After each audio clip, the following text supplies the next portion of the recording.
एक साधू असतात आणि एका साधूच्या आश्रमामध्ये एक तरुण असतो आणि पुष्कळ दिवसापासून तो तिथे राहत असतो. आणि एक दिवस असा संयोग होतो की त्या युवकाला, त्या तरुणाला आश्रम सोडून जायचं असतं आणि रात्रीची वेळ असते, त्याला निघायची असते तेव्हा आणि बाहेर खूप अंधेरा असतो, खूप अंधार असतो आणि आणि गुरुला तो तरुण रिक्वेस्ट करतो की तुम्ही मला काही व्यवस्था करून देऊ शकता का दीपकची किंवा प्रकाशाची. तर ते साधू काय करतात, एक दिवा जाळतात आणि त्या युवकाच्या हातामध्ये देतात आणि त्याच्यासोबत ते पण आपल्या काय करतात ना, आपल्या जे काही त्यांची कुटी असते त्या कुटीच्या काय उतरतात, शिड्या उतरतात. शिड्या उतरतात तर अ, आणि त्याच्यासोबत शिड्या उतरून खाली येतात आणि शिड्या खाली पार करून दरवाजा असतो, गेट असतो बाहेर निघायचं. आश्रमाचा तो दरवाजा असतो, जसा आपल्या घराला दरवाजा असतो तसा तो दरवाजा असतो आणि त्या दरवाज्यालाच म्हणजे बाहेर पण जात नाही, म्हणजे तो पार करतानाच साधू त्या मुलाला म्हणतात की आता इथून मी तुझ्या बाजूला होणार आहे, तुझ्या वेगळा होऊन जाणार आहे.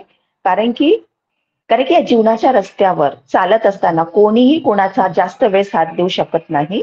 स्वतःच या जीवनाच्या मार्गावर एकटं चालावं लागतं, असं ते त्याला म्हणतात. आणि आणि ते त्याला म्हणतात की तुला माझी सवय लागावी, लागण्याच्या अगोदर मी काय होतो, तुझ्या दूर होतो. आणि ते सगळ्यात चांगली गोष्ट होणार आहे की तू मला अटॅच होण्याच्या अगोदरच मी काय होतो, तुझ्या दूर होऊन जातो. आणि असं म्हणून ते काय करतात ना, तेवढ्या अंधार रात्र असते आणि तेवढ्या घनदाट जंगल असते आणि ते काय करतात, त्या तरुणाच्या हातामधला जो दिवा असतो तो विझवून टाकतात. तो विझवून टाकल्यामुळे तो युवक एकदम बोलतो की गुरुजी, हा काय पागलपणा आहे. आता तर मी अजून आश्रमाच्या बाहेर पण गेलो नाहीये, फक्त दरवाजाच पार केलेला आहे. मी दरवाजेपर्यंतच आलो आहे आणि तुम्ही माझा इथेच साथ पण सोडून दिला आणि माझा दिवा पण तुम्ही विझवून टाकला. त्यावरती गुरु म्हणतात त्याला की कधी पण दुसऱ्यांनी जाळलेल्या दिव्याचं काही मूल्य नाही आहे, काही मूल्य नाही आहे दुसऱ्यांनी जाळलेल्या दिव्यांचं. जो आपण आपला दिवा जाळतो तोच आपल्याला काय करतो, अंधारामध्ये काम देतो, उपयोगी पडतो. आपल्याला कोणाचेही दिवे कधीही कामी पडत नाही. कारण की स्वतःच्या आतमधून जो प्रकाश उत्पन्न होतो, जो आपण स्वतः प्रकाशित करतो, तोच खरा आपल्याला प्रकाशाच्या दिशेने घेऊन जातो, योग्य मार्गाने घेऊन जातो. आणि दुसऱ्यांच्या दिव्याच्या प्रकाशामध्ये आपण आपल्या मार्गापर्यंत पोहोचू शकत नाही. आणि आपल्याला कोणाचा दिव्याखाली कधी स्वतःची प्रगती करायची नाही, ती होऊ शकत नाही. आणि म्हणून भगवंत सुद्धा म्हणतात की अत्तदीप भव. अत्तदीप भव, तुम्हाला स्वतःचा दीपक स्वतः बनायचा आहे. दुसऱ्यांच्या दिव्याखाली आपण कधीच प्रकाशमान होऊ शकत नाही. कारण की तो दुसऱ्यांचा अनुभव आहे, आपला अनुभव नाही.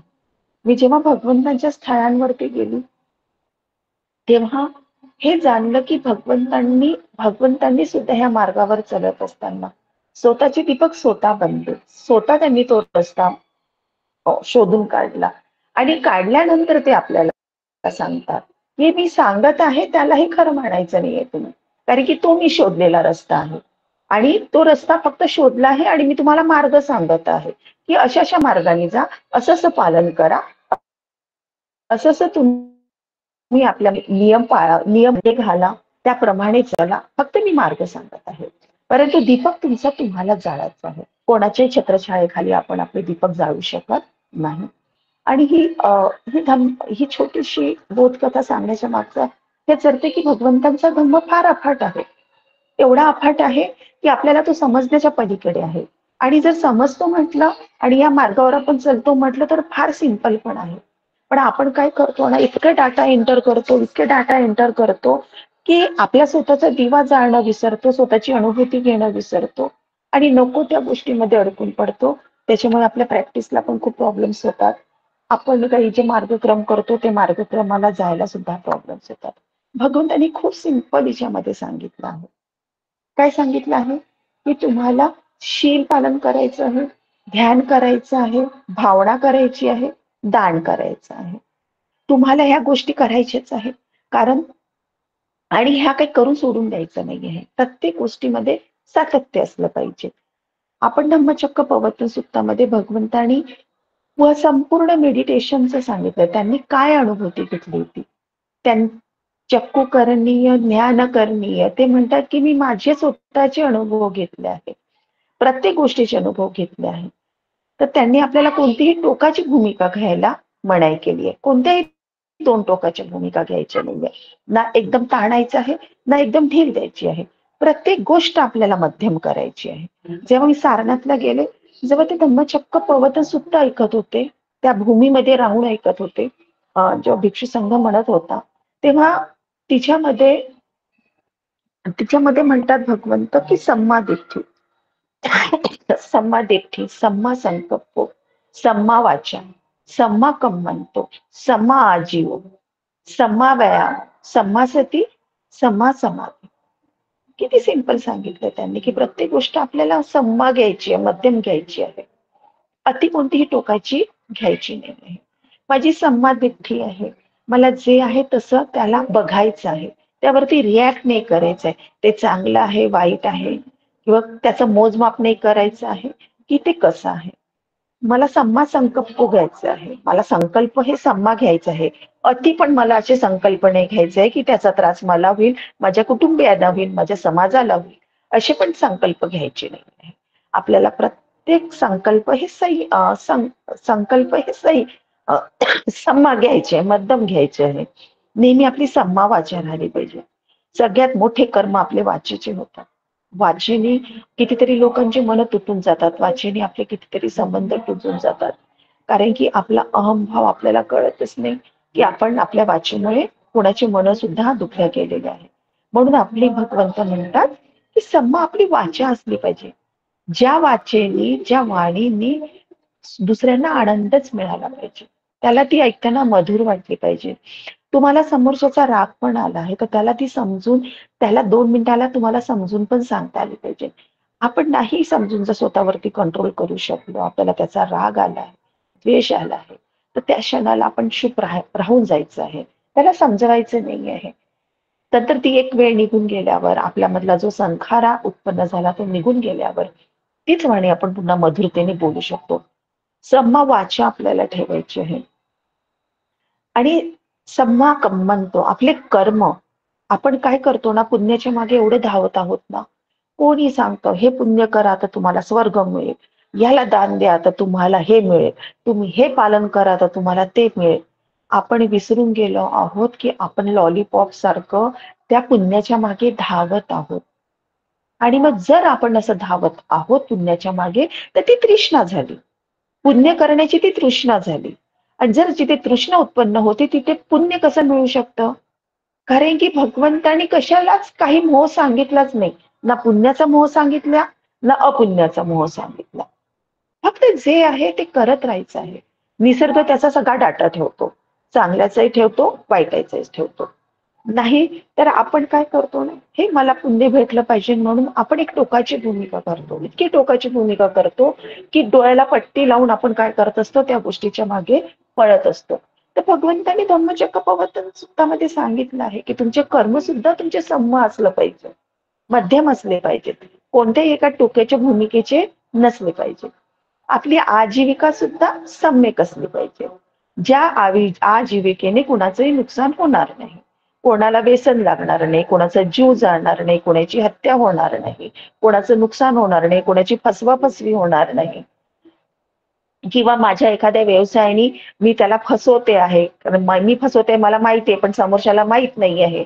म्हणजे असे काही प्रकार होऊ नये, तर असा आपला व्यवसाय नसावा. आजीविका आपली सम्मा असावी. कोणाचंही नुकसान होता कामा नये. नेहमी सम्मा व्यायाम पाहिजे. प्रत्येक गोष्टीमध्ये दृढतेने आपल्याला बल लावायचं आहे.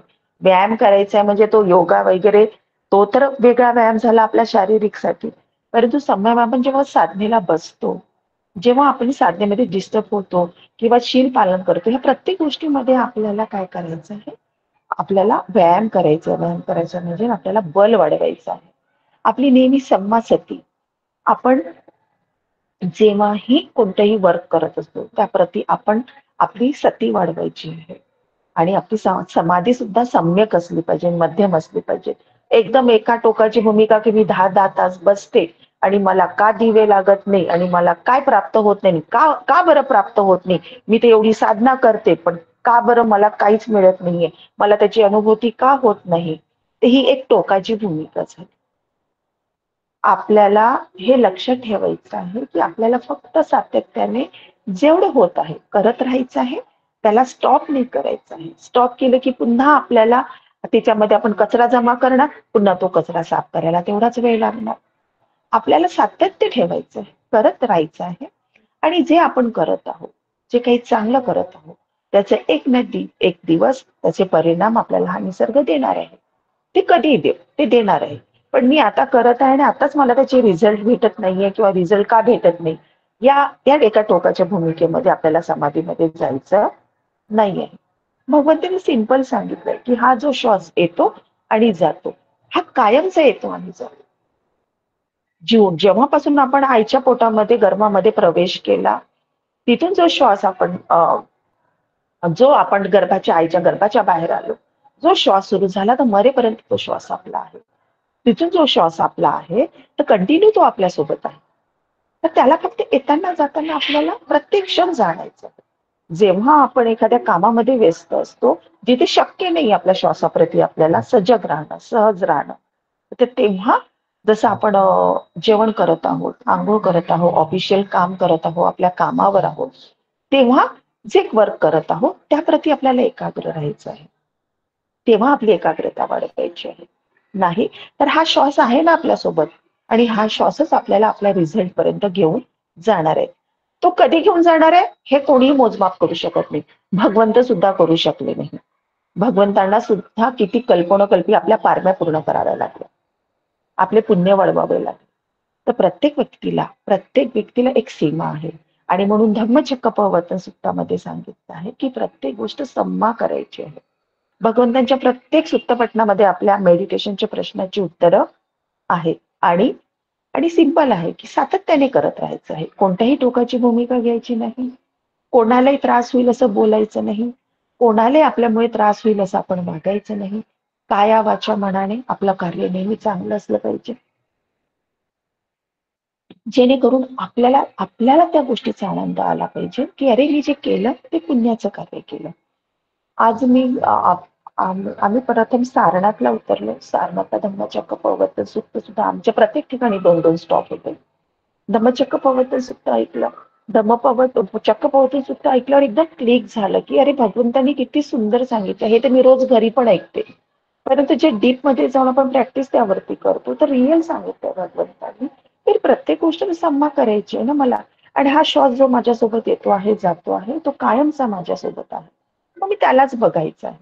मग मी याच्याकडे धावते, त्याच्या मागे धावते, त्याच्या मागे धावते. याला अर्थ नाही आहे. भगवंतांनी प्रत्येक प्रश्नाची उत्तर आपल्याला देऊन ठेवली आहे. फक्त आपल्याला शोधायचं. सारनाथवरून आम्ही सारनाथला ते सुद्धा स्थान बघितलं की जेव्हा भगवंतांना ध्यान प्राप्ती होते आणि त्यांना वाटते की हे कोण, माझा हा जो धम्म आहे तो कोणाला मी देऊ शकतो. कारण की तो घेण्यासाठी लायक असलेला व्यक्ती पाहिजे नसतो ना. त्यांना ते सुजातांनी जरी खीर दिली तरी पण त्यांच्यामध्ये ती कॅपॅसिटी नव्हती धम्म समजून घेण्याची. ना ना त्यांच्या कोण्या घरच्या लोकांमध्ये होती. तर त्यांना माहित होतं की माझे 2 गुरु. तर 2 गुरु होते. त्यांनी बघितल्यानंतर त्यांचे आलाराकाराम आणि त्यांचे दुसरे गुरु हे यांची डेथ झाली होती. डेथ झाल्यामुळे त्यांना मग आठवलं की मी हा माझा धम्म आता कोण समजू शकेल. तेव्हा त्यांना वग्गीयांची आठवण झाली जे त्यांची सेवा करत होते. आणि जेव्हा ते सारनाथकडे निघाले होते, मुरुगदांकडे निघाले होते, तेव्हा ज्या एका ठिकाणी थांबून त्यांनी चारीही भोवतालचं अलौकिकीकरण केलं होतं. म्हणजे त्यांनी दृष्टी टाकली होती चारी बाजूनी. त्या ठिकाणी खूप मोठा स्तूप बांधला आहे अशोकाने. त्या ठिकाणी सुद्धा आम्ही गेलो. त्या ठिकाणावरून भगवंतांनी चारी बाजूनी नजर टाकली की पंचवग्गीय कुठे आहे. आणि जेव्हा त्यांना पंचवग्गीय मृगदायन वनामध्ये दिसले, ते मृगदायन वनामध्ये गेले. त्याला तिथे पण स्तूपा बांधलेला आहे. तिथे भगवंतांनी काय दिलं, धम्मचक्र प्रवर्तन सूक्त त्यांना दिलं. तो स्थान बघितल्यानंतर आम्ही बुद्धगयाला गेलो. बुद्धगयावरून आम्ही तिथे सुद्धा सारनाथला दान झालं. दान झाल्यानंतर बुद्धगयाला गेलो. बुद्धगयाला सुद्धा 3 दिवसाचा मुक्काम होता. बुद्धगयाला सुद्धा खूप मोठ्या प्रमाणामध्ये दान करण्यात आलं आणि आपल्या प्रॅक्टिस मेडिटेशन ग्रुपचं जे काही दान माझ्याकडे होतं ते दान त्यामध्ये इन्व्हॉल्व केलं. काही माझा मित्रपरिवार आहे बाहेरचा, मैत्रिणी आहेत, त्यांचे दान होते. माझ्या परिवारातलंही दान होतं. हे सगळं दान बुद्धगयाला देण्यात आलं. त्यानंतर बुद्धगयावरून आम्ही गेलो नाही, बुद्धगयावरून गेलो आम्ही कुशीनगरला. बुद्धगयाला तर एक खूप सुंदर घटना झाली. माझा तर अप्रतिम माझा तो क्षण होता. ज्या दिवशी आम्ही भगवंतांना सगळं दान द्यायला चक्रमन करून गेलो. तिन्ही चक्रमन केले. मोठ्यापासून, छोट्यापासून थर्ड बोधी वृक्षाला चक्रमन करून, 3दा चक्रमन करून आम्ही दान द्यायला भगवंतांना ऑफरिंग करायला चाललो होतो. चालल्यानंतर तिथे दीपंकरा सयाजीजी बोधिवृक्षाच्या खाली बसल्या होत्या आणि मी सगळ्यात लास्ट होती कारण की 100 लोक असल्यामुळे जो नवीन लोक खूप जास्त प्रमाणात असल्यामुळे नवीन लोकांना पहिले त्यातनं पुण्य करण्याची संधी मिळाली पाहिजे म्हणून मी सगळ्यात नेहमी मागेच राहायची की त्यांना पुण्य होऊ दे, त्यांचे पुण्य करू दे, त्यांची पहिली वेळ आहे, त्यांना कळू दे. तर मी सगळ्यात लास्ट होती. मला सुजाता अय्यरजी ज्या माझ्यासोबत शिबिरला होता 1 महिना ब्रह्मदेशाला, त्या गुवाहाटीच्या आहेत. त्यांचं माझं लक्ष एक गेलं. त्यांनी मला इशारा केला की बघ माझ्या शेजारी कोण बसलं आहे आणि मी बघितलं तर दीपंकरा सयाजी ध्यानस्थ बसल्या होत्या बोधिवृक्षाच्या खाली आणि मला अप्रतिम आर्य संघ बघितल्यानंतर माझ्या डोळ्यावर पण विश्वास राहणार नाही की ज्याची कधी कल्पनाच केली नाही की मला त्या बोधिवृक्षाच्या खाली कधी भेटतील म्हणून.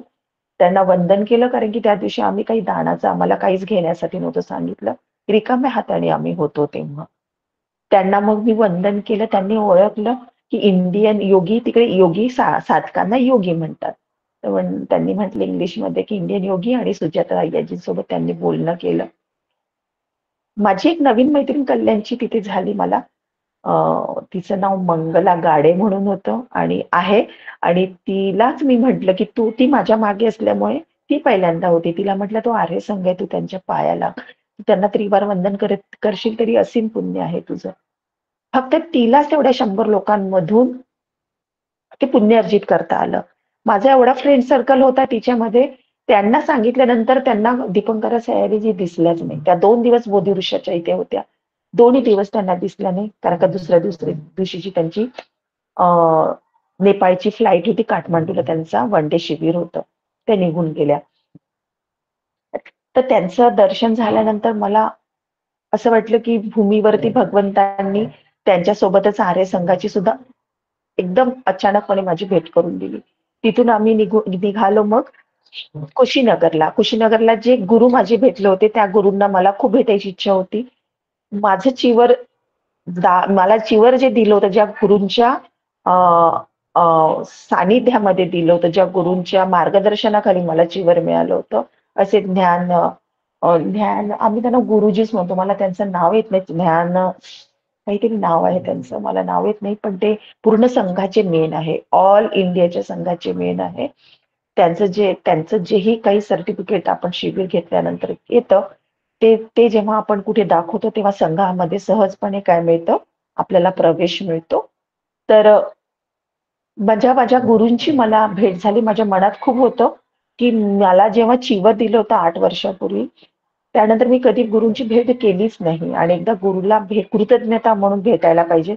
पण कुशीनगरला जाणं एवढं सहज नाही आहे. एकटी स्त्री जाऊ शकत नाही. ग्रुपनीच गेलेलं सगळ्यात बेस्ट आहे. तिकडलं वातावरण थोडं खराब आहे. मग मला त्यांची भेट झाल्यावर मला असीम आनंद झाला, की माझी गुरूंची सुद्धा भेट झाली आणि कुशीनगरचं दान अप्रतिम, अप्रतिम, अप्रतिम. अक्षरशः अश्रूच्या धारा. प्रीती, सुख आणि भगवंतांची ती श्रद्धा. खूप सुंदर तिथे पण दान करण्यात आलं, चिवर दान करण्यात आलं, इतर वस्तू दान करण्यात आलं, पाणी दान करण्यात आलं. तिथून आम्ही निघालो श्रावस्तीला. वैशालीला पण आम्ही भेट दिली. वैशाली पण भेट बघितली. वैशाली बघितल्यानंतर आम्ही गेलो श्रावस्तीला, जिथे भगवंतांचे सगळ्यात जास्त वर्षवास झाले आणि तिथे सगळ्या काही घटना घडल्या. चिंचेपासून असू दे, की जिचा मुलगा वारल्यानंतर मोहरी शोधायला सांगतात. तिला मोहरी भेटत नाही, ती धम्मामध्ये येते. तिचं असू दे, महामंगलसूत्र असू दे, जे काही घडलं आहे, त्या भूमीवर घडलं आहे. सगळ्यात जास्त घटना त्या भूमीवर घडल्या आहेत श्रावस्तीला. आणि श्रावस्तीला जिथे एक विहार आहे आणि विहाराच्याच बाजूला जेतवन विहार आणि जेतवन आहे. तर आम्हाला त्या विहारामध्ये आम्ही भंतेंना आणि मूर्तीला वंदन करायला गेलो. श्रीलंकन टेम्पल आहे ते. तर तिथे आम्हाला भगवंताच्या धातूंची दर्शन झाले. भगवंतांचे दंतधातूचे दर्शन झाले. आणि खरंच त्या पृथ्वीवर मला असं वाटलं त्या भूमीवर, की मला साक्षात भगवंत मिळाले. मला साक्षात भगवंतांचे दर्शन झाले. मी माझ्या वडिलांना बघते, मी माझ्या गुरूंना बघते. आणि ते क्षण मोजता येत नाही शब्दामध्ये. आणि जेव्हा ते धातू डोक्यावरती आले, बघितल्यानंतर ते धातू खूप मोजक्या लोकांच्याच डोक्यावरती, 100 लोकांमधून फक्त आमचे 5-6 लोकांच्याच डोक्यावरती ते धातू आले. ते जेव्हा ते डोक्यावर आले, तर ते क्षण सुद्धा सांगता येत नाही, की भगवंतांचे धातू जेव्हा आमच्या डोक्यावर ठेवण्यात आले. तिथून आम्ही जेतवनमध्ये गेलो. जेतवनमध्ये बोधिवृक्षाला आनंद बोधिवृक्ष आहे तिथे. त्या आनंद बोधिवृक्षाला चिवरदान, पाणीदान, नंतर दीपदान झालं. दीपदान केल्यानंतर त्याच तिथेच भिक्षूंना, भंतेजींना गुरुदक्षिणा म्हणून अष्टपुरस्कार आणि त्यांना ज्या काही गरजेच्या वस्तू होत्या खाण्याच्या, पिण्याच्या किंवा त्यांच्या जे दैनंदिन गरजा होत्या त्या घेतल्या. त्याच्या व्यतिरिक्त जे काही वस्तूंची गरज होती त्याच्या व्यतिरिक्त जे काही आर्थिक उरले होते ते दान त्यांना तिथे सुपूर्द करण्यात आले. ह्या प्रत्येक दानामध्ये आपल्या प्रॅक्टिस मेडिटेशन ग्रुपचे आणि माझ्या इतर फ्रेंडचे आणि माझ्या परिवाराचं प्रत्येक दान, ह्या प्रत्येक दानामध्ये काय होतं, सहभाग होता प्रत्येक दानामध्ये. ते टाकण्यात आलं होतं, देण्यात आलं होतं. त्यानंतर लुंबिनीला गेलो. लुंबिनीलाचा खूप क्षण, असीम क्षण आहे, की लुंबिनीच्या आतमध्ये जिथे भगवंतांचा जन्म झाला होता, तिथे आम्हाला वंदना करायला परमिशन मिळाली. आम्ही वंदना केली. तो खूप असीम क्षण होता, की तिथे राहू पण देत नाही इंडियन लोकांना. कारण की इंडियन लोकांना ना वागण्याचे नियम नाही आहे. एवढ्याही बुद्धांच्या स्थानी मी बघितलं, की इंडियन लोकांची एवढी हे नाही घेतली जात, कारण आपल्यामध्ये श्रद्धाच नाहीये. आपल्यामध्ये कसं वागायची याची पद्धतच नाहीये. पण हाच धम्म फॉरेनवाल्यांनी खूप उचलला आहे. श्रीलंका असू दे, थायलंड असू दे, म्यानमार असू दे. त्यांना कसं बोलायचं, कसं राहायचं, त्या स्थानावर कसं वागायचं, किती आवाज करायचा, किती मौन राहायचं, ही प्रत्येक पद्धत त्या लोकांना माहीत झाली. कारण की ते शील पालन करतात. आणि ते शील पालन नुसते वरती करत नाही, ते त्यांनी ते सगळं आपल्यामध्ये रुजवलं आहे. त्याच्यामुळे ते घडलेले आहेत तसे. आपली जस्ट आता सुरुवात आहे. आता भगवान बाबासाहेबांना जाऊन एवढे वर्ष झाली, तरी पण अजून आपण तेवढं रुजलेलं नाहीये. तिथे पाहिजे तिथे गोंधळ असतो आपला. नको त्या वस्तूंना आपण हात लावून टाकतो. आणि त्याच्यामुळे तिथले लोक शक्यतो आतमध्ये काहीच करू देत नाही इंडियनना, जेवढं फॉरेनरला करून देते. कारण की आपली दान देण्याची सुद्धा भावना फार कमी आहे. फॉरेनर असीम दान देतात, असीम दान देतात. आणि आपली तेवढी भावना नाही आहे. त्याच्यामुळे त्यांना इंडियनवाल्यांचा बाकीचाही त्रास होतो आणि ह्या प्रत्येक गोष्टीचा त्रास होत असल्यामुळे इंडियन लोकांना ते तिथे साधना, वंदना वगैरे नाही घेऊ देत. फक्त गोल फिरा, तुम्ही बघा आणि निघून जा. परंतु आम्हाला तिथे वंदना घेण्याची परमिशन दिली भंतेंना त्या लोकांनी. आणि आम्ही सगळ्यांनी त्रिवार भगवंतांना बुद्ध धम्म संघ वंदना म्हटलं. सगळे पुण्य ते तिथे शेअर केले. असीम आहे भगवंतांचं ते स्थळ लुंबिनी. त्यांचं नंतर कपिलवस्तू पण बघितली. तर हे असं सगळं सगळं भगवंतांच्या स्थळांना वंदन करून येणं आणि ते वंदन केल्यानंतर जे काही आपण वेव्हज घेऊन येतो, जे काही पॉवर भगवंतांची घेऊन येतो, तिथे जे आपण साधना करतो ते काही पॉवर घेऊन येतो. ती असीम असते, कारण की घरी आल्यानंतर ते जाणवतं आपल्याला, की काहीतरी आहे, की जे मला आजही तिकडे ओढतं. साधनेसाठी ओढतं, त्या जागेसाठी ओढतं. ती प्रत्येक गोष्ट डोळे बंद केले तरी आपल्याला भगवंताची प्रत्येक स्थळ आपल्याला दिसत असतात. तर हे सगळं जाणवत होतं मला आणि आजही जाणवतं.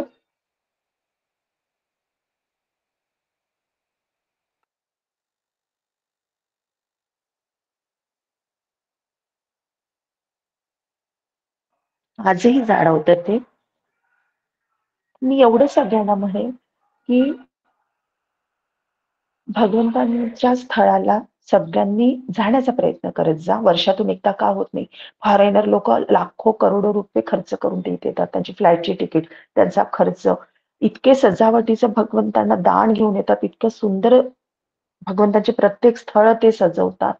कुशीनगर असू दे, आपलं बुद्धगया असू दे, वैशाली असू दे, लुंबिनी असू दे, असीम असीम असीम दान आहे त्यांचं. असीम त्यांची श्रद्धा आहे. बुद्धगयेला खूप पुण्य अर्जित करायला पुन्हा असं मिळालं, की सकाळी-सकाळी भिक्षू तिथे ना बुद्धगया भगवंताच्या टेम्पलच्या आतमध्ये पहाटे 4-5 वाजतापासून भिक्षापात्र घेऊन उभे राहतात. कशासाठी? भिक्षेसाठी.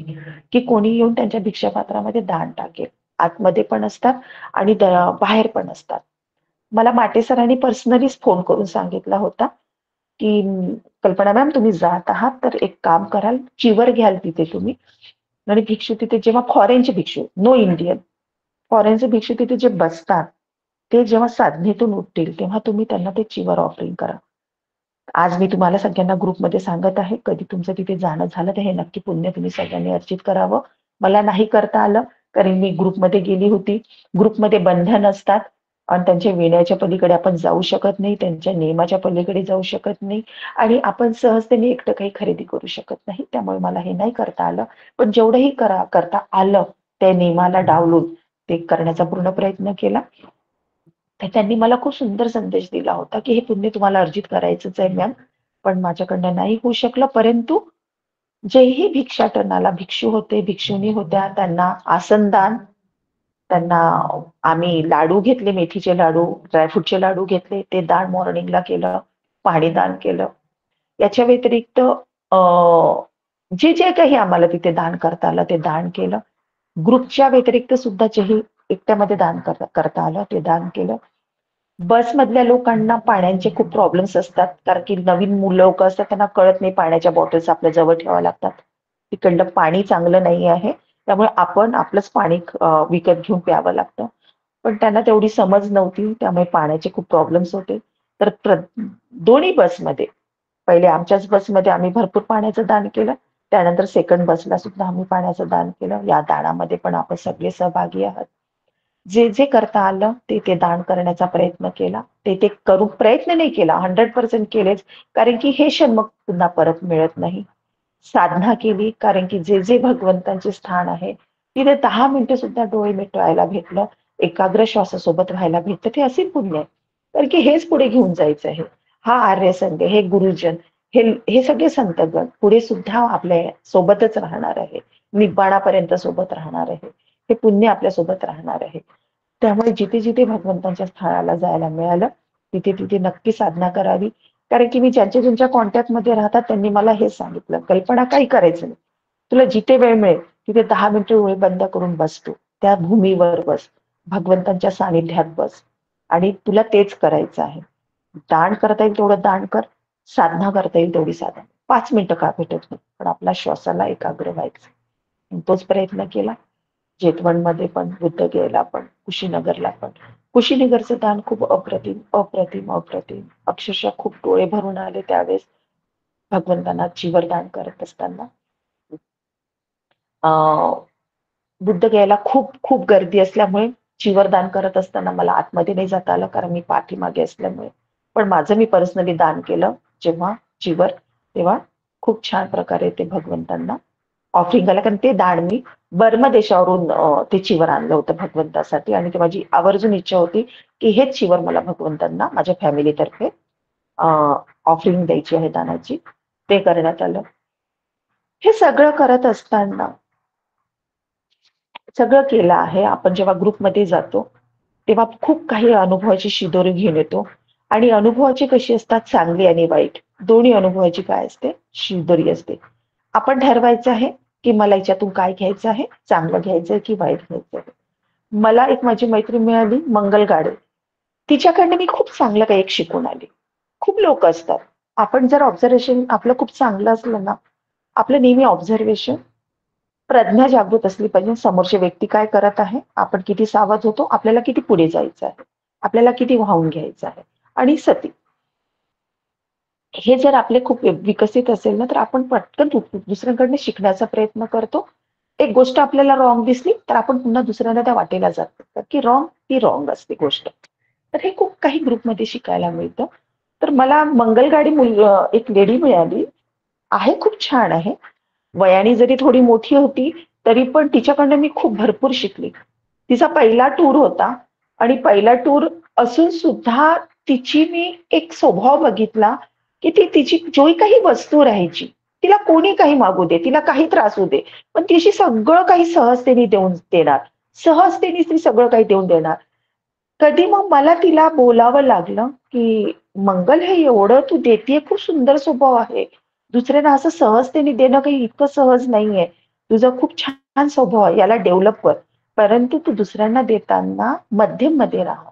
तू एक टोकाची भूमिका घेते, तुला त्रास होतो त्या गोष्टीचा. भगवंताने कोणतीच टोकाची भूमिका घ्यायला लावलेली नाहीये. मी प्रत्येक गोष्ट मध्यममध्ये राहून करायची आहे, की तुला पण त्रास नाही झाला पाहिजे, फॅमिलीलाही त्रास नाही झाला पाहिजे आणि तुझी मदत पण झाली पाहिजे." मी तिच्याकडनं खूप हा सुंदर गुण शिकला, की कोणतीही गोष्ट देताना ती सहजतेने देऊन देणे. एकदम सहजतेने.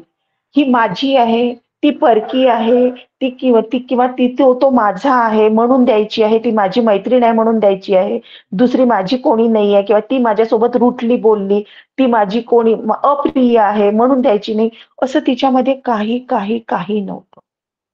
कोणी असू दे, ती सहजतेने करून जाणार. कधी-कधी मला तिला रागवावं लागायचं, की "तू असं करू नको." तिच्याकडनं मी हा खूप सुंदर गुण शिकला, की द्यायचं आहे तर सहजतेने द्यायचं.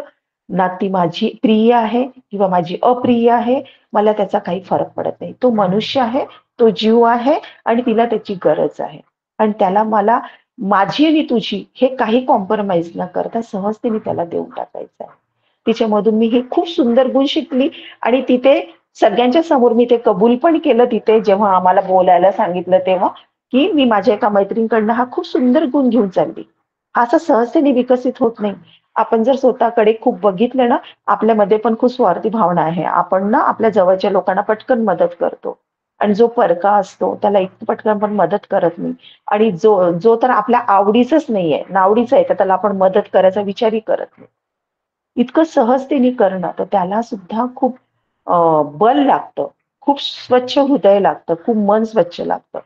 तर तिच्याकडनं तो मी खूप छान गुण शिकली आणि नक्की माझ्यामध्ये तर तो गुण आहे, पण अजून मला त्याला डेव्हलप करायचा आहे आणि तो नक्की मी मैत्रिणीला माझ्या प्रॉमिस केलं, की तुझ्याकडनं मी हा गुण शिकून चालेल, की प्रत्येक गोष्ट सहजतेने करणं, प्रत्येक गोष्ट सहजतेने देणं. प्रत्येक ठिकाणी आपण जातो, तर हे आपलं ऑब्झर्वेशन असलं पाहिजे, की मला काय शिकायचंय दुसऱ्यांकडनं. मला ऑब्झर्वेशन असलं पाहिजे, की भिक्षू आज आज आपला भिक्षू कोणत्या मार्गाने जात आहे. भिक्षू भिक्षू कशासाठी बनलेले आहेत? भिक्षू बनले आहेत, तर आपण जेव्हा नेक्खम आपण आपल्या घरात घेतो आहोत, सगळं काही सोडसाड करून आपण जेव्हा हे घेतो आहोत, तर समाजामध्ये भगवंतांनी म्हटलेलं आहे, "चरक भिक्खवे बहुजन हिताय, बहुजन सुखाय." बाबासाहेबांनी तेच म्हटलं. पण त्याच्यासोबत आपल्याला समाज पण सुधरवायचा आहे आणि ही स्वतःलाही आपल्याला डेव्हलप करायचं आहे. नाहीतर असा एक भाग होऊन दिसत आहे समाजामध्ये, की खूप सुंदर धम्म तुम्हाला सांगता येतो, बोलता येतो आणि तो तुम्ही जसेच्या तसं बोलत आहात. लोकं त्या धम्माकडे कन्व्हिन्स होत आहे, धम्माकडे आकर्षित होत आहे. मग ते कोणी उपासक असू दे किंवा मग भिक्षू असू दे. खूप सुंदर धम्म सांगत आहे. जे धम्मामध्ये नवीन आहेत, ते तर आकर्षित होणारच आहे कारण की त्यांना हा सगळा धम्म ऐकणंच नवीन आहे. आणि जे जे शिकलेले आहेत ते त्यांना माहिती आहे, की काय सांगत आहे आणि मला काय तेवढं ऐकायचं आणि मला तेवढं काय घ्यायचं आहे. तर एक एक गोष्ट ऑब्झर्वेशन झाली आहे, की कधी काही कालांतराने हा धम्म व्यवसाय बनत चालला आहे का? हा खूप मोठा प्रश्नचिन्ह उभा राहत आहे, की धम्मालाच व्यवसाय करून टाकला आहे का? लोकांच्या भावनेसोबत खेळत आहे का? लोकांना पाप पुण्यामध्ये टाकत आहे का? आणि पाप आणि पुण्याच्या यामध्ये लोकं गुरफटत आहे का? हा खूप मोठा प्रश्नचिन्ह उभा आहे आणि हा प्रश्नचिन्ह आपण कोणीच दूर करू शकत नाही. मी सुद्धा दूर करू शकत नाही. जो जसे पुण्य करतो, जो तसे कर्म करतो, तसं त्याला ते लोक मिळत जात असतात. जोपर्यंत आपण आपली प्रज्ञा जागृत ठेवत नाही, आपलं ऑब्झर्वेशन आपण डेव्हलप करत नाही आणि आपण आपल्या डोळ्यावरती पट्ट्या लावून चालत राहू. स्वतःचा अभ्यास राहणार नाही, स्वतःचा दीपक स्वतः आपण प्रज्वलित करणार नाही, तर ह्या घटना घडतच जाणार आहे समाजामध्ये आणि हे होतच राहणार आहे.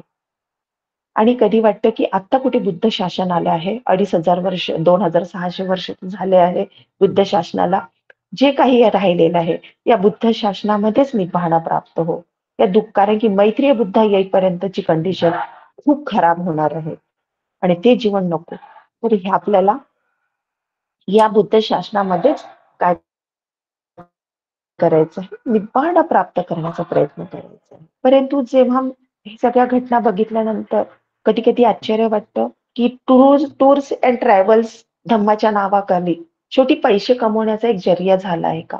मग ते कोणी असू दे, उपासक असू दे, भिक्षू असू दे, काही असू दे. तुम्हाला धम्म खूप चांगला सांगता येतो, पण शेवटी मार्ग तुमचा पैशापाशीच जाऊन थांबतो. तर हे अ, फार असं मला जाणवलं. हे माझे विचार आहेत, माझे थॉट्स आहेत म्हणून हे सगळ्यांचेच थॉट असतील असं नाही आहे.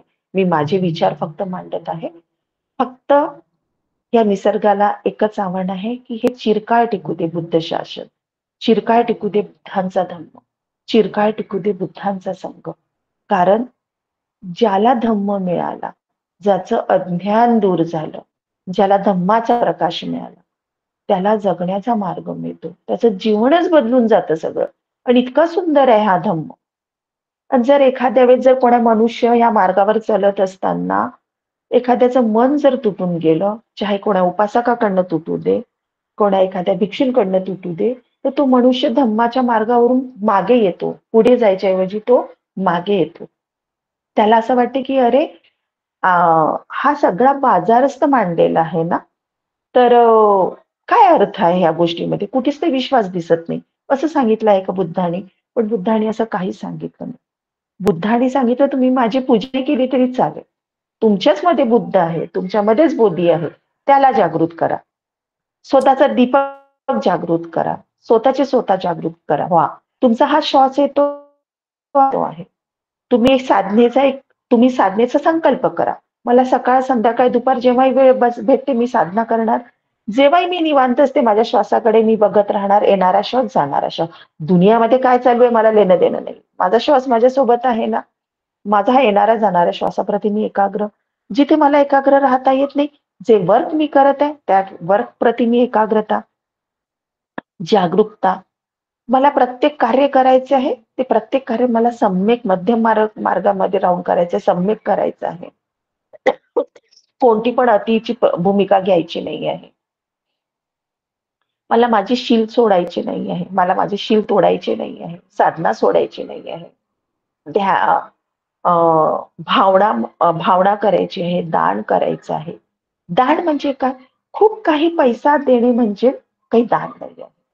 खूप पैसाच सगळीकडे देणं म्हणजे दान नाही. तुम्ही ह्या शरीराने, ह्या पूर्ण शरीराने तुम्ही काय देऊ शकता? स्माइलिंग देऊ शकता. कोणाला तुम्ही हिंमत देऊ शकता. तुम्ही कोणाला अ, तुम्ही कोणाला प्रोत्साहन देऊ शकता. तुम्ही नाही पैसा देऊ शकला, तर तुम्ही कोणाला मदत करू शकता. एखाद्या मुक्या जनावराला करू शकता. एखाद्या मुलाचं शिक्षण थांबत आहे त्याला करू शकता. एखाद्याचा जीव वाचवू शकता. खूप काही करण्यासारखं आहे. हे प्रत्येक गोष्ट दान आहे. तुम्ही एखाद्याला पाण्याची बॉटल लागली, त्या पाण्याच्या बॉटलला जर तुम्ही ऑफरिंग केली तरी ते दान आहे. कुणाला तुम्ही रस्ता पार करायला सांगितला तरी ते दान आहे. तुम्ही प्रत्येक गोष्ट करता, खूप चांगल्या चित्ताने करता, खूप चांगल्या भावनेने करता, खूप चांगल्या वाणीने करता, ते प्रत्येक गोष्ट दान आहे. म्हणून एका प्रकारे एका गोष्टीकडे धावत नाही राहायचं आहे. दान प्रत्येक क्षण करायचं आहे. पण तुम्ही सहजतेने करून जाता, ते सुद्धा दान आहे. पण त्यामध्ये स्वार्थी भाव नसावा. फक्त सहजतेने करण्याची भावना असावी. आपल्या प्रॅक्टिस मेडिटेशन ग्रुपमधून आपण एका मुलीला दान पाठवलं होतं पैशाचं. ते शिंगाडे मॅमनी त्या पोरीपर्यंत पोहोचतं केलं. मला आताच टूरमध्ये कळलं, की एका मुलाला पैशाच्या अभावी शिक्षण सोडावं लागलं आणि तो मुलगा खूप गरीब आहे आणि त्याला त्याला शिक्षण सोडावं लागलं आणि तो काही कामधंद्याला लागला. मला फार वाईट वाटलं, की कोण्या मुलाचं गरिबीमुळे, पैशामुळे शिक्षण थांबायला नको आणि काही भिक्षू मुलांच्या नावावर पैसे घेतात की आम्ही मुलांना शिकवणार आहोत किंवा आम्ही मुलांना शिकवतो. तुम्ही ते पुण्य अर्जित करा किंवा तुम्ही महिन्याचे पैसे द्या. पण मी शक्यतो असं बघितलं की जे असे करतात तीच त्यांच्या जवळचीच मुलं अशी शिक्षणाअभावी आहेत. तर हे मला फार वाईट वाटलं कोण्या मुलांच्या कोणी मुलगा असू दे, कोण्याही मुलांचं असं शिक्षण पैशासाठी शिक्षण नाही थांबलं पाहिजे. तर मी त्यांच्यासोबत बोलले, की तुम्ही आम्हाला कळवायचं असतं. आम्ही प्रॅक्टिस मेडिटेशनकडनं फुल नाही फुलाची पाकळी त्या पोरापर्यंत पोहोचवली असती. तर आम्ही त्याचं शिक्षण थांबवून असं दिलं. आम्ही त्याला काही ना काही मदत करू शकलो असतो. तेवढा तर ग्रुप आमचा सजग आहे, की कोणाचीही कशाही प्रकारे मदत हो. कारण का कोणाचा जीव वाचवणे, कोणाचं शिक्षण सुद्धा करणे, शेवटी त्याचं जीवन आहे. त्या मुलांचे जीवन आहे शिक्षण सुद्धा आणि ते एका पैशासाठी वाया जात आहे. आता भिक्षू संघ काय करत आहे ते मला लेणं-देणं नाहीये. कोणी अजून काय करत आहे ते मला लेणं-देणं नाही. मी माझा दीपक कसा जाळते, मी माझं काय आपण आपलं पुण्य काय करतो, आपण आपले कार्य काय करतो याला महत्त्व द्यायचंय. आपल्याला आपले दीपक जाळायचे आहे. आपल्याला प्रज्वलित व्हायचंय, प्रकाशमानित व्हायचं आहे आणि आपल्याला दुसऱ्यांना पण करायचं आहे. तर मी त्यांना म्हटलं, की "त्या मुलाची तुम्ही आम्हाला इन्फॉर्मेशन द्या. आम्हाला जेवढी काही त्याला 10,000-15,000 हजाराचीच काहीतरी गरज आहे त्याच्या शिक्षणाची आणि त्याच्यासाठी त्याची परिस्थिती थांबलेली आहे." तर त्यांना सांगितलं मी, की "तुम्ही आम्हाला सांगण्याचा प्रयत्न करा. आम्ही आमच्याकडनं जे काही महिन्याचं आम्ही ₹100 दान काढतो, ते दान आमचं जमा झालं, की मी त्या मुलापर्यंत पोहोचवते." मला माहित नाही तुमचा साधूकार आहे, नाही आहे. ते मी करू शकेल, नाही करू शकेल. पण नक्की माझं जेव्हाही कधी मी माझ्या स्वतःकडनं करू शकले, ते मी नक्की त्या मुलाची मदत करेन. पण मला माहिती आहे आपल्या ग्रुपचे सगळे लोकं सजग आहेत आणि अशाच प्रकारे आपल्याला पुढे जायचं आहे. स्वतःचाही आहे, दीप आहे. स्वतःचा सुद्धा दीपक आपल्याला जाळायचा आहे आणि आपल्याला रस्त्यात भेटणाऱ्याही लोकांचे दीप आपल्याला त्यांना प्रकाश देत पुढे जायचे आहे. अशा प्रकारे हा माझा आपला टूर झाला. या टूरमध्ये सगळ्यांचे पुण्य अर्जित झालेले आहे. प्रत्येकाचं दान त्याच्यामध्ये सहभागी झालेलं आहे. पण एवढं सगळं शिकून आल्यावर मी एवढंच म्हणेन, की नेहमी आपल्या वाणीनी खूप गोड वाणी ठेवा. आपल्या कायेनी, आपल्या शरीराने इव्हन आपल्या शारीरिक व्यक्तिमत्वाने सुद्धा कोणाचं मन दुखलं नाही पाहिजे. आपल्या ह्या चेहऱ्यानी, आपल्या डोळ्यांनी, आपल्या भाव, आपले जे काही चेहऱ्यावरती भाव येतात, याने सुद्धा समोरच्याचं मन दुखतं. तर ह्या प्रत्येक गोष्टीला आपल्याला डेव्हलप करायचं आहे आणि चित्तामध्ये कधी कोणाप्रती काही वाईट आणायचं नाही. भगवंतानी सांगितलंय तुमचा मार्ग तुम्हीच चला, आपल्यालाच चालायचं आहे. ह्या श्वास आपल्यासोबत आहे आणि ह्या श्वासासोबत चालायचं आहे. आणि याचे रिझल्ट एक ना एक दिवस आपल्याला भेटणार आहे. या जन्मात भेटू दे किंवा त्या पुढच्या जन्मात भेटू दे. कारण की आपण जी काही आता शिदोरी बांधतो आहोत, तीच तर पुढे येणार आहे आपल्याला. तीच तर येणार आहे. आपण जे काही मागे आपण आहोत, आपण आता जे आहोत, जिवंत आहोत आणि जो आपला स्वभाव आहे, आपल्याला जे काही भेटत आहे, ते काय असं सहजतेने भेटत आहे का? याची जमापुंजी आपण आधी करून ठेवली आहे ना. आपलं चित्त ज्याप्रमाणे, आपले स्वभाव ज्याप्रमाणे, हे सगळी पुंजी आपली मागची आहे आणि त्याप्रमाणे आपण आहोत. आणि यामध्ये आपल्याला अजून चांगलेपणा वाढवत ती पुंजी पुढे घेऊन जायची आहे. जोपर्यंत आपण ह्या दुःखातून मुक्त होत नाही, ह्या जीवन मृत्यूच्याच कचाट्यातून मुक्त होत नाही. तर मग आपल्याला ही पुंजी आपल्याला चांगल्या गोष्टीची बांधायची आहे. आणि हिलाच पुढे घेऊन जायचं आहे. जी मागची आता आलेली आहे आणि आता प्रेझेंटमध्ये आपल्याला घडवून पुढे घेऊन जायची आहे. त्यामुळे हा श्वास कुठे थांबू द्यायचा नाही. कारण की हा श्वासच आपला पुढच्या इकडे आपल्याला आपल्या ध्येयापर्यंत घेऊन जाणार आहे. कधी घेऊन जाणार आहे? या प्रश्नामध्ये पडायचं नाही. फक्त मला करत राहायचं आहे. माझ्या वर्कमध्ये सातत्य असलं पाहिजे. कारण की बुद्ध झाल्यावर तर सुद्धा साधना करावीच लागते. साधना बुद्धांना बंद करावी लागली का? त्यांना महापरिनिर्वाण घ्यावं लागलं, तेव्हा सुद्धा ते 4थ्या ध्यानामध्ये त्यांनी महापरिनिर्वाण घेतलं. पहिली ध्यान, दुसरं ध्यान, तिसरं ध्यान, मग 4थ्या ध्यान. 8व्या ध्यानापर्यंत जाऊन पुन्हा ते 4थ्या ध्यानामध्ये परत आले होते. बुद्ध झाले तरी ध्यान हे करावंच लागतं. तर आपण सर्वसाधारण मनुष्य आहे. तर आपल्याला ध्यान हे करत आपल्या श्वासाप्रती आपल्याला सजग राहावंच लागणार आहे. ते सोडून द्यायचं नाही. कोणत्याही रिझल्टची वाट बघायची नाही आहे. सहज आहे भगवंतांचा धम्म. शील पालन करा. श्वासाप्रती सजग राहा. आपला स्वतःचा अभ्यास स्वतः वाढवा. स्वतःची सती स्वतः डेव्हलप करा.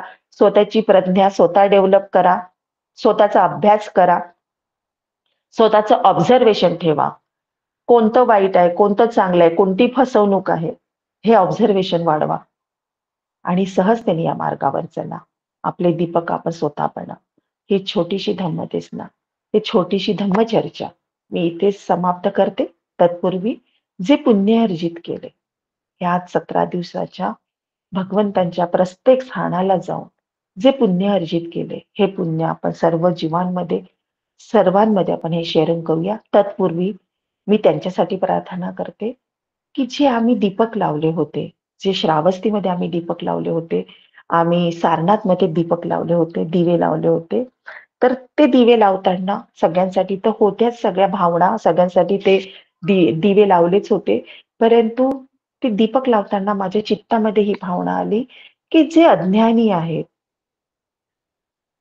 त जे अज्ञानी लोकं आहेत, त्यांना धम्माच्या ज्ञानाचा प्रकाश मिळो आणि धम्माच्या ज्ञानाने ते काय हो? प्रकाशित हो. जेणेकरून त्यांचं अज्ञान दूर हो. आणि त्यांचं अज्ञान दूर झालं, तर ते दुःखातून मुक्त होतील. त्यांचे दुःख कमी होतील. ते सुखी हो, शांत हो. त्यांना आयुवंत सुख प्राप्त हो. त्याचप्रमाणे जे पुण्य अर्जित केले आहे, त्या पुण्यात मी माझ्या माता-पितांना आणि ज्या सर्वांचे सगळे आपण जे साधक आहात ग्रुपला आहोत, त्या सगळ्यांचे पुण्य आहे याच्यामध्ये, सगळ्यांचं दान आहे.